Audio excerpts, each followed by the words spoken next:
E aí, galerinha, tudo bem com vocês? Espero que estejam todos bem. Então, vejam só, mais uma vez nós nos encontramos aqui na nossa aula de Geografia, para fazermos esse trajeto, conhecendo um pouco mais sobre a questão política do nosso país, a organização do nosso território brasileiro. E hoje vamos dar continuidade e aprofundar mais sobre essa organização política. Então, vejam só.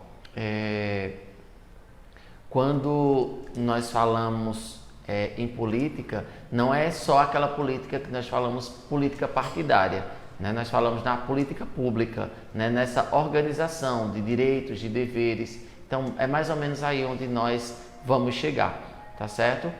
Eu quero lembrar para vocês que quando vocês tiverem dificuldades em aprender e entender alguma coisa que o professor está falando, vocês sempre comentem no vídeo: professor, eu não entendi isso, tá certo? Ou mandem para os professores de vocês, mandem uma mensagem para os professores de vocês, tá certo? Sempre no final da aula eu deixo uma atividade, mas o professor de vocês também passa uma atividade para vocês, Se estiver pesando muito, se vocês estiverem cansando muito, se estiver sendo muita atividade, vocês comentam no grupo: está sendo muita atividade, professor. Normalmente eu sempre deixo 2 perguntas, 3 perguntas, mas aí vocês dizem, tá certo? E as perguntas que eu deixo é sempre perguntinhas de assinalar qual é a que está correta, Então, vocês sempre dão feedback, falem lá embaixo. E quando vocês tiverem dificuldade, corre lá no Facebook e olha a aula, assiste novamente a aula, tá bom? E o mais importante do que assistir a aula, reassistir a aula do Facebook, é assistir a aula no horário de vocês, criarem essa rotina de estar assistindo a aula no horário. Porque quando eu estou assistindo a aula junto com vocês, eu percebo que tem 2 ou 3 alunos só assistindo. É importante que vocês assistam a aula. Eu vejo que vocês assistem depois, mas é importante que no horário da aula vocês acompanhem a aula, tá certo? Então vamos lá começar a falar sobre a organização política no território nacional brasileiro. Vamos lá? Então, qual é o modelo de organização político-territorial? Nós temos a Confederação, que é a associação de estados soberanos, podendo adotar uma Constituição em comum. Exemplo, a SEI. Então, temos o Estado unitário. As competências do Estado encontram-se centralizadas em um único ente, onde o governo nacional assume exclusivamente a direção de todos os serviços públicos, centralizando o poder, mesmo que esse Estado esteja dividido em circunscrições. Por exemplo, a França, a China, a Bolívia. Temos o Estado Federal. O território se divide em províncias politicamente autônomas, unidas em torno de um governo central, possuindo duas fontes paralelas de direito público, uma nacional e a outra provincial. Por exemplo, o Brasil, os Estados Unidos da América, a Argentina e entre outros países. Vejam só. Então, vamos focar no nosso país, o Estado Federal. Nós não somos uma confederação, não somos um Estado unitário, nós somos um Estado federal, tá certo? O Brasil, como eu acabei de falar, é um Estado federal formado pela junção indissolúvel da União Federal, dos 26 Estados Federais e um Distrito Federal.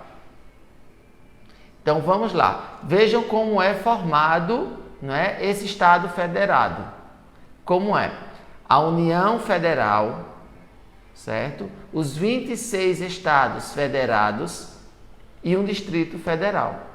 A União é a composição de tudo, certo? Nós temos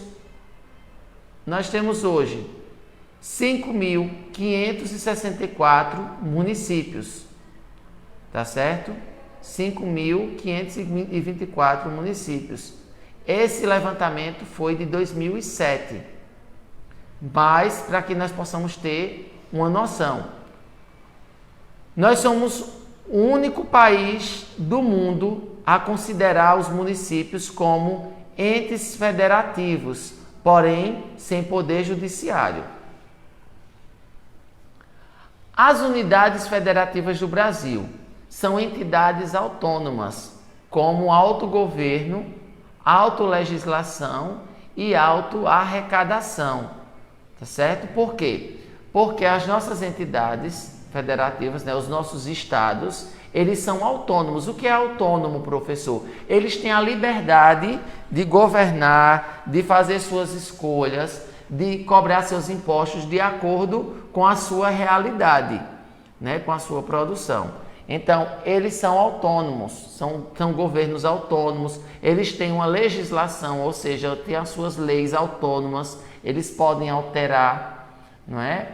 Assim, não a lei geral, mas eles podem organizar e adaptá-las à sua realidade. E também a arrecadação, né? A arrecadação que é feita em cada município, em cada estado, né? Essa arrecadação que é voltada novamente para nós de maneira diferente, né? Que são os impostos que nós pagamos. Dotadas de governo e constituição próprio, que juntas formam a República Federativa do Brasil. Então vocês podem ver aí o mapa político do Brasil apresentando as unidades federadas, né? Então vocês podem ver toda a divisão nesse mapa, onde nós vemos todos os estados. Nós falamos estados, né? Falamos estados, porém são unidades federadas. Então, há aí toda essa divisão geopolítica, né? Bem organizado, cada estado de uma cor, para que a gente possa ser bem destacado, para que a gente possa conhecer melhor, destacar melhor.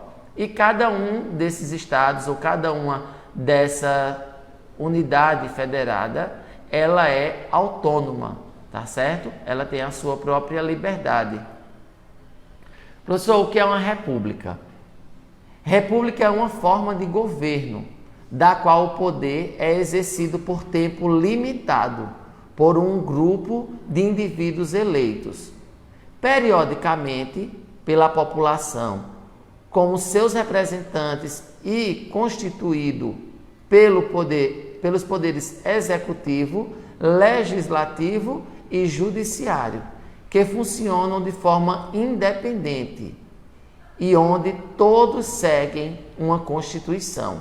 Ou seja, nós estamos aí às margens, né, bem próximo de uma eleição, tá certo? E a eleição nada mais do que a escolha liberal, livre do cidadão. Ele escolhe aquelas pessoas, aqueles homens ou aquelas mulheres que irão representar o todo, não é? Porque cada um não pode ter apenas só a sua voz. Então, no dia da eleição, a nossa voz é essa: é eleger alguém que fale por nós, que lute pelos nossos direitos, né? Que nos deem melhor condições de vida, que não desviem o dinheiro público, que hajam com honestidade, né? Então, são eleitos homens e mulheres para os poderes executivo, legislativo e judiciário.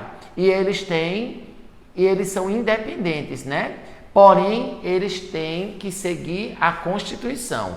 A Constituição nada mais é do que o conjunto de leis que rege a nossa unidade federativa, tá certo? A nossa república.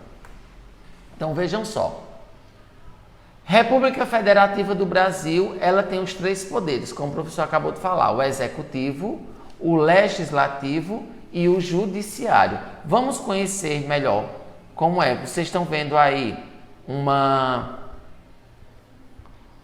duas imagens, tá certo? A imagem de cima, ela mostra vários partidos políticos. Aí muita gente, tá certo? Vocês ainda não votam, Porém, os pais de vocês já votam, os avós, os tios, ou irmãos. Vocês conhecem alguém que vota, certamente. Então, esses partidos, cada um, eles lutam por uma coisa, né? Cada grupo que forma um partido desse luta por algo. E que algo é isso que eles lutam. Então, eis a importância. Tem gente que diz assim: eu não quero votar em ninguém, eu não vou votar em ninguém, eu não devo votar em ninguém. Deve votar sim, é importante votar, tá certo? Mais importante ainda é votar com responsabilidade. Nessa imagem abaixo, nessa charge abaixo, vocês podem observar uma imagem de 2003 que aconteceu, né? Os leões, ou seja, os leões estão representando aí as pessoas que estavam gritando em Brasília, pedindo impeachment, pedindo mudança, reivindicando direito. Então, quando as pessoas vão assim lutar pelos direitos, elas vão assim como leões, né? Brigar. Né? Brigam. Mas quando é no dia da eleição, que vocês podem ver no outro ano, no ano seguinte, tem uma charge aí, uma imagem de 3 burrinhos aí, ou 3 jumentos, né? Votando, tá certo? Na urna eletrônica. Isso não, professor, o senhor está dizendo que quem vota é um jumento? Não, professor, não quer dizer que quem vota é um jumento. É uma charge, quando alguém não conhece, não tem muito conhecimento, tem um conhecimento lento, né? Porque o jumento, o burro, não é? Ele tem atitudes lentas, ele é bem lento, ele é bem devagar, tá certo? E ele aguenta uma carga muito grande nas costas. Ele é um dos animais que aguenta muito peso, tá certo? Então, nós nos comparamos a essas pessoas que votam de qualquer jeito, votam de qualquer maneira na eleição, em qualquer político, em qualquer pessoa.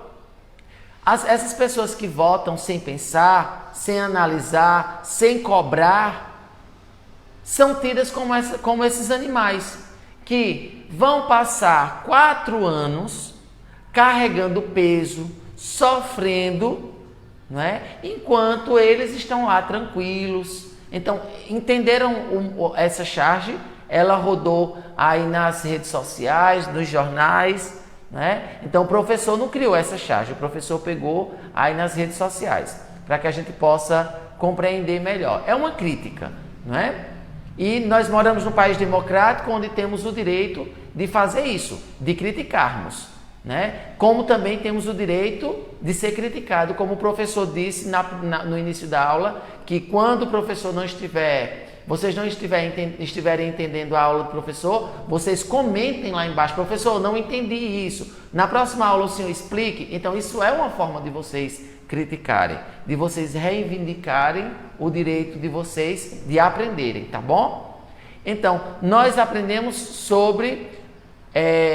vimos essa imagem, esse percurso aí sobre os poderes, os 3 poderes que regem a República Federativa do Brasil, que são os poderes executivo, legislativo e judiciário, tá bom? O professor vai repetir bastante para que a gente possa memorizar e aprender.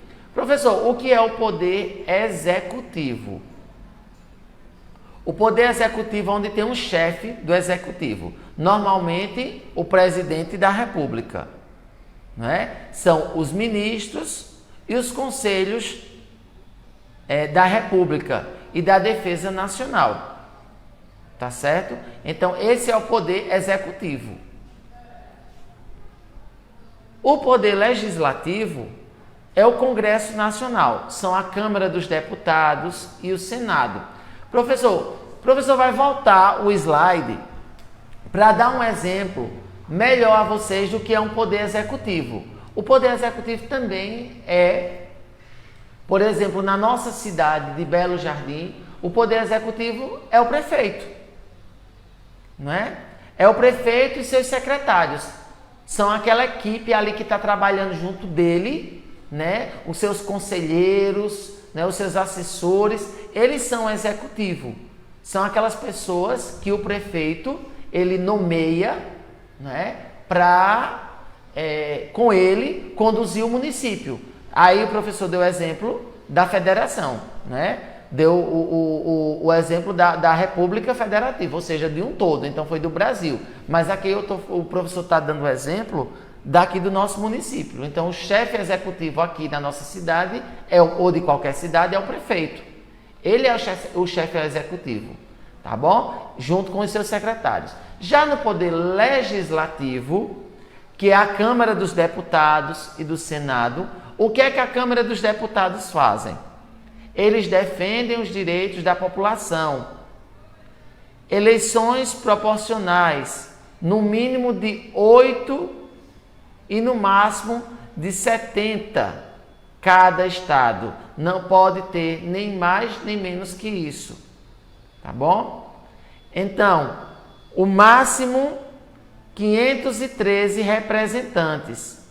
E o mandato é de 4 anos. Então, todos os anos eles podem se candidatar e serem reeleitos. Mas o limite do mandato deles é de 4 anos. Eles não são deputados perenes para o resto da vida. Não, com 4 anos se encerra, como o prefeito, como o presidente, como o governador. Então, os cargos eles são por 4 anos, tá bom? No Senado, já é diferente. Eles defendem os interesses dos estados.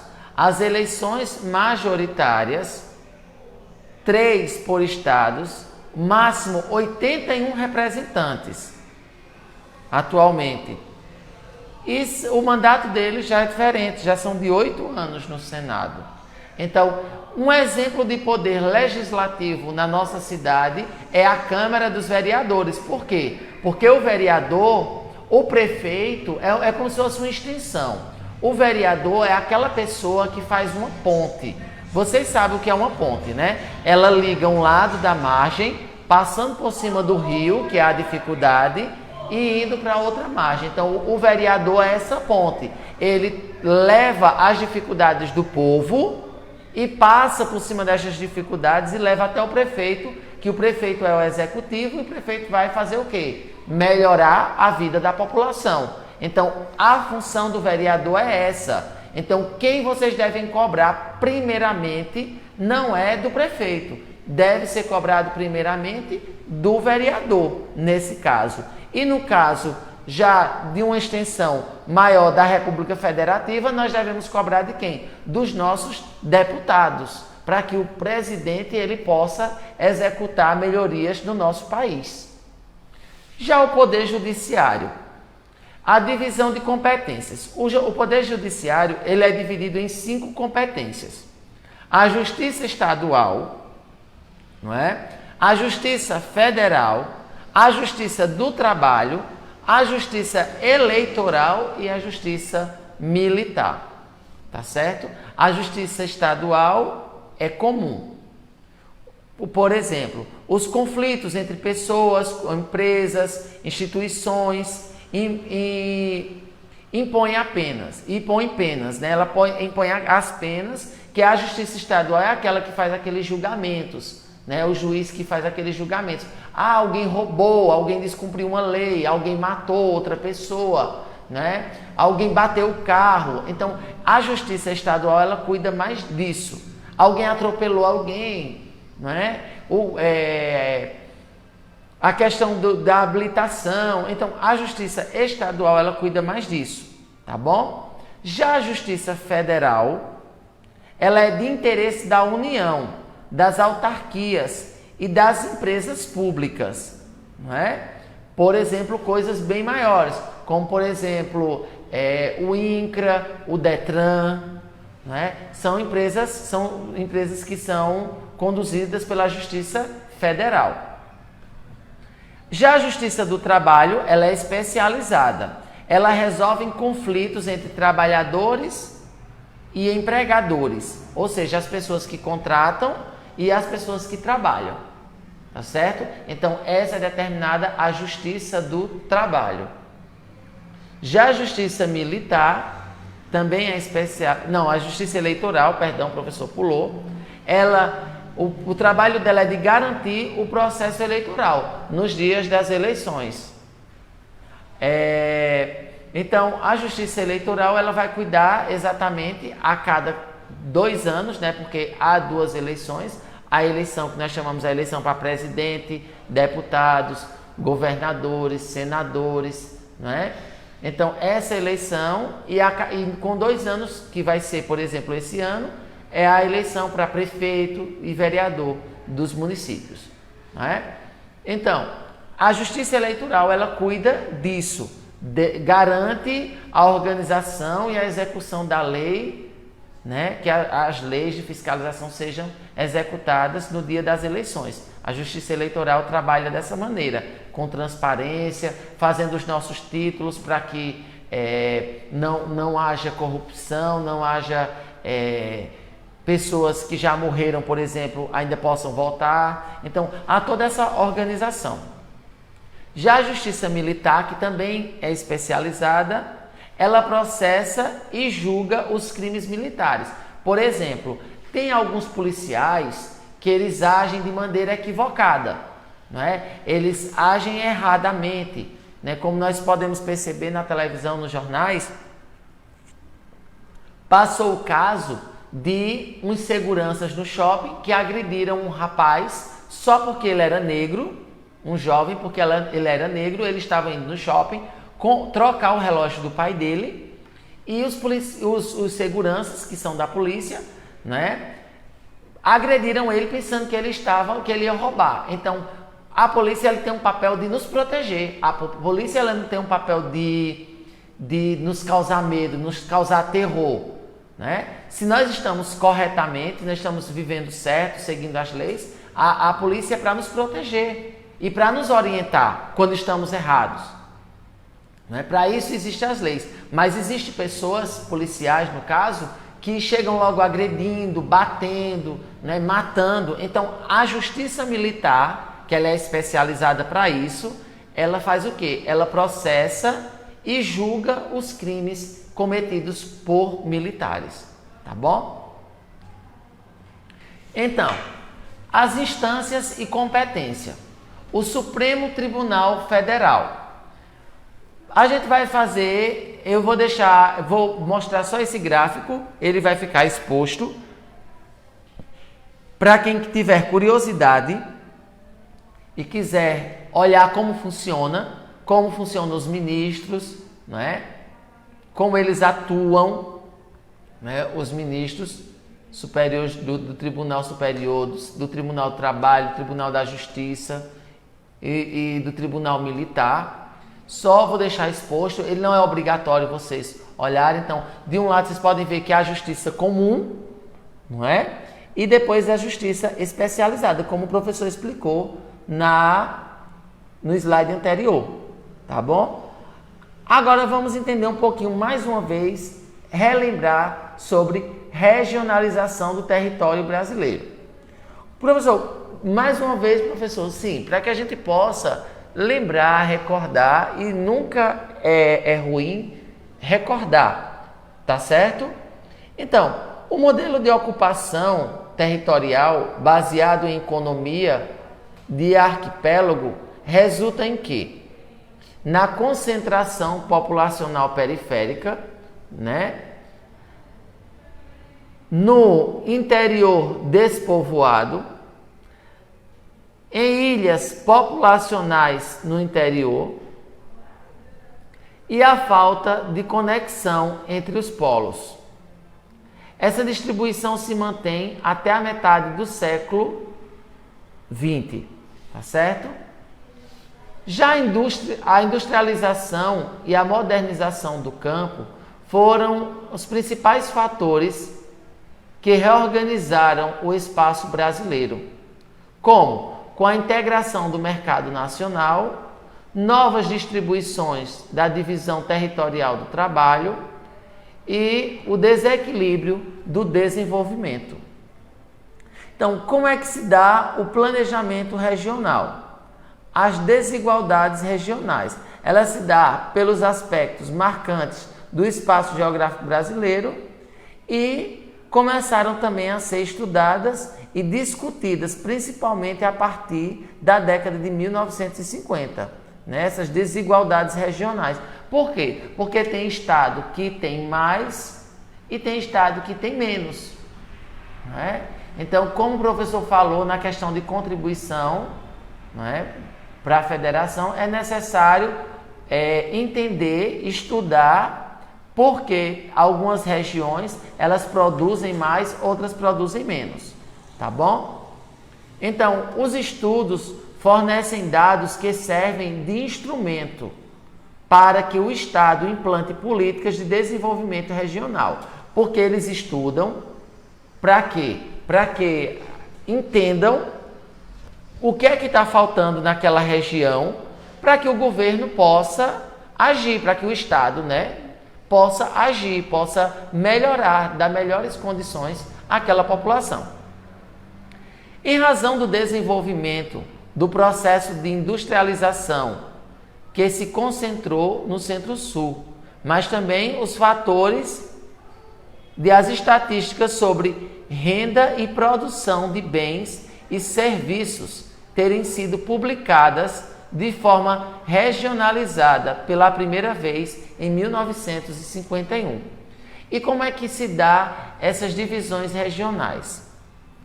Pelo político-administrativo, geoeconômica e o meio técnico, científico e informacional. Tá certo? Então, as diferenças entre as regionalizações brasileiras. Quais são os critérios do IBGE?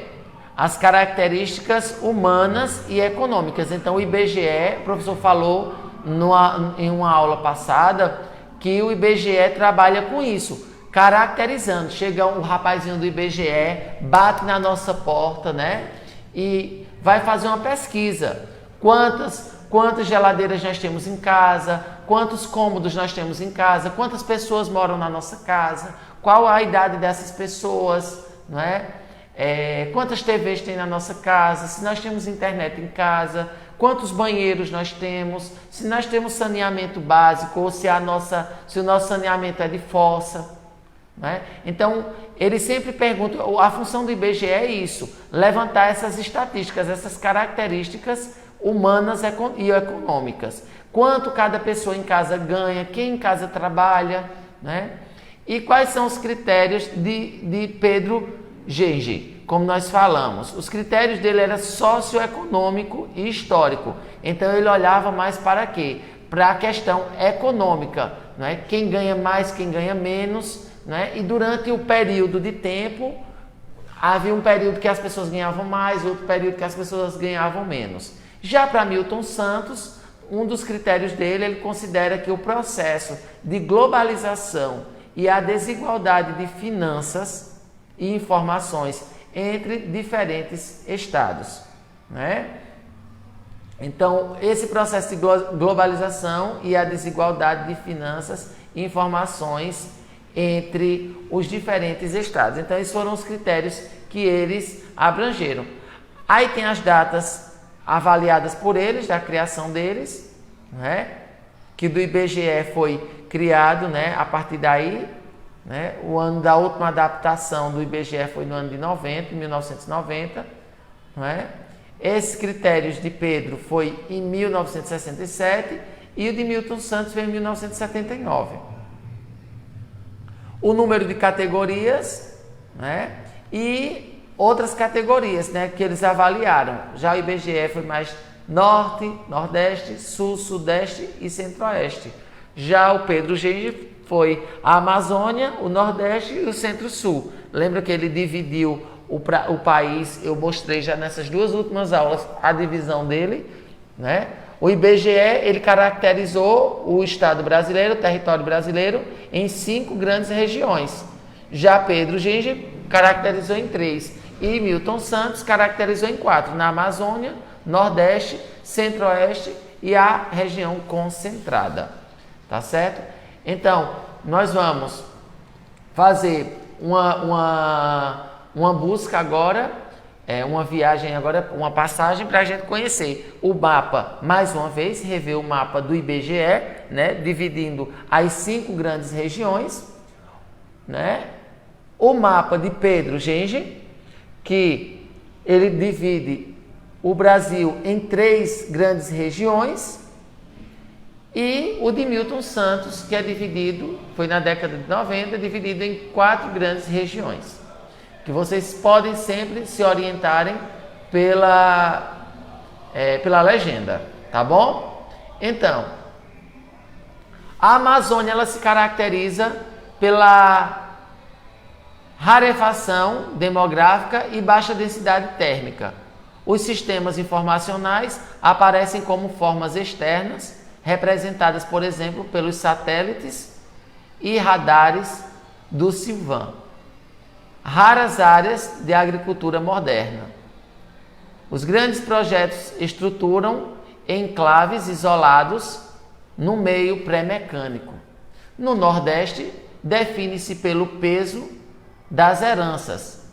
É uma área de povoamento antigo, onde a constituição do meio mecanizado se deu de forma pontual e pouco densa. A urbanização irregular, a rugosidade do espaço geográfico retarda os fluxos e a instalação das infraestruturas e redes informacionais realiza-se de modo descontínuo, sobre um quadro socioespacial praticamente engressado.